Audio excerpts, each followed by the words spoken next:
Good afternoon. It's day 4 of Dangerous Prayers. These are on YouTube too, so if you're watching them on Instagram or TikTok, they're on YouTube as well, and there's some pretty good comments on there. So if you're interested in kind of going along it with other people, then I would recommend you go check that out. But the devotional portion for today is Reveal My Fears. What is it that makes you anxious, nervous, unsettled, or afraid?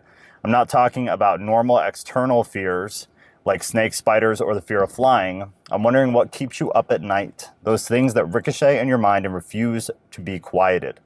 Things like losing your job, not getting married, or being stuck in a bad marriage. Having your health fail, draining your savings account just to get by. We don't know what exact fears were running through David's mind, but it's clear he was troubled about his safety and perhaps his future, because after seeking God to search his heart, David prayed, "Know my anxious thoughts." We read about that yesterday.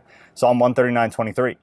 He wanted to share his worst fears with God, to face them and give them a name, to trust that God was bigger than any fear David could dream up. Are you willing to pray such a prayer? Lord, reveal what holds my mind hostage. Show me what I fear the most. That's a brutal prayer. Go ahead. Help me face what terrifies me. Honestly, can we talk about that for a second? Because that's ruthless. That's a ballsy prayer. Excuse the term, but that's a ballsy prayer. Lord, reveal what holds my mind hostage. For any of us with trauma, that's a ballsy prayer. Show me what I fear the most. Go ahead. Help me face what terrifies me. This is one, like, if you're on the beginning spectrum of prayer and you're just getting rolling, I would refrain from a prayer that savage at this point in time. Save that for when you kind of move along to the other end of the spectrum and you're doing some dangerous prayers and you're ready to go and you're ready to actually feel something. And with that, I want to tell you actually a little story, because last night I woke up in the middle of the night. I'm not a guy who says like God talks to me or that, I get revelations or anything like that. I don't feel like I have this direct contact from God or anything like that. Anybody who knows me knows I'm just not that guy. But last night I woke up in the middle of the night. I could not go back to sleep, and I had this thought just pounding my head. And I'm not going to reveal it yet because it's something public that used to be happening when I was doing this in the past several years ago, this ministry online, and I let it die. It survived after I quit doing YouTube for years. And only about 4 months ago did it die. And then ironically, about 2 months after it died, I started doing this again.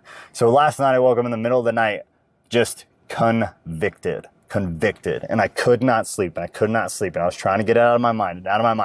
And it wouldn't go away until I said, all right, God, done. You got it. And so the minute I woke up, I went to the gym at 5 a.m. like every day. And while I was at the gym, I was on customer support trying to get this thing that I let die sorted out and back online. So I'll share that with you guys soon. Anyway, so I think doing this devotional has been pushing me more, and whether it's related or not, who knows, but it resulted in me becoming convicted because I was telling God, like, I need to know what else you need from me. I need to know. I don't feel like I'm doing enough. I don't feel like I've hit where I need to hit at this point in time. And, I feel like you revealed something to me. So we'll go over that later. But jumping back in, I swear to God, we are never going to do this without my phone ringing. Years ago, I had a revelation about the subject that touched me in a very personal way. The author writes, God showed me what I feared the most, revealed where I trusted God the least. That's beautiful. After the birth of our third daughter, Anna, Amy started having physical challenges. At first, we thought it was just fatigue, but when half her body went numb, we feared it was something much worse. Doctor after doctor couldn't provide answers. As her symptoms continued to worsen, my trust in God started to weaken. This fear led to others, and at night my thoughts snowballed out of control. What if Amy is dangerously sick? What if I lose her? I won't be able to raise our kids without her. I wouldn't be able to continue to lead the church. I wouldn't want to go on. Then it hit me. The things that kept me awake at night were the things that I wasn't trusting God to handle.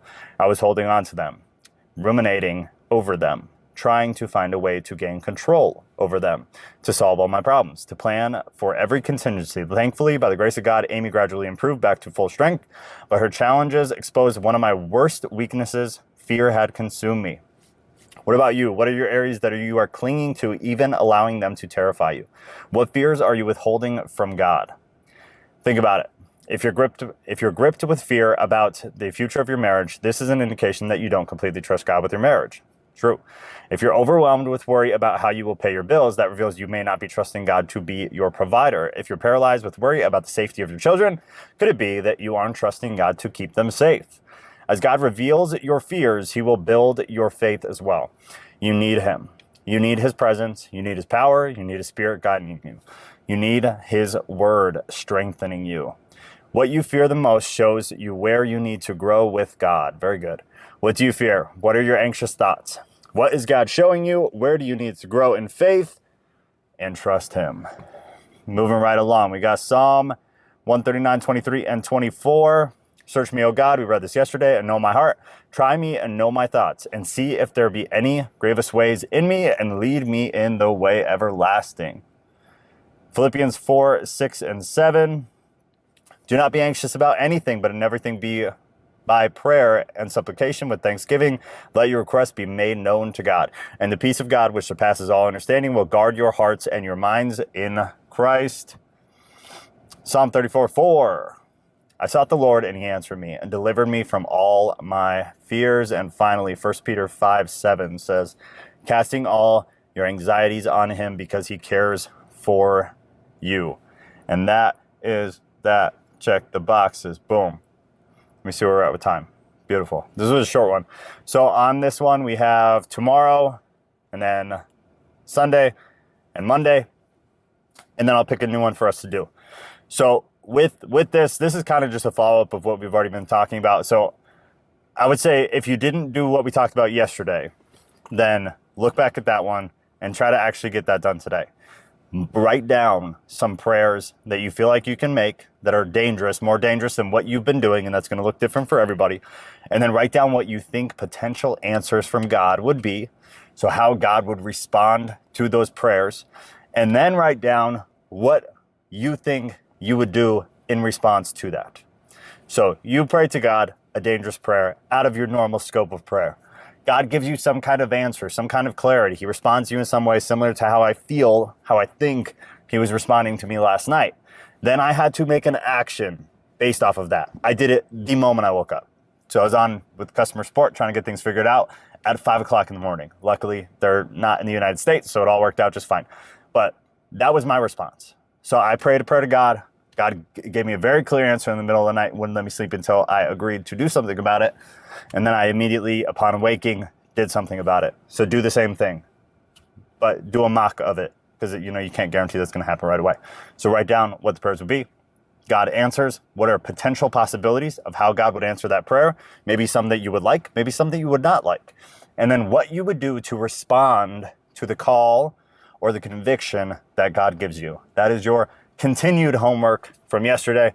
And then we'll see what tomorrow has for us. I love you guys. Have a great evening.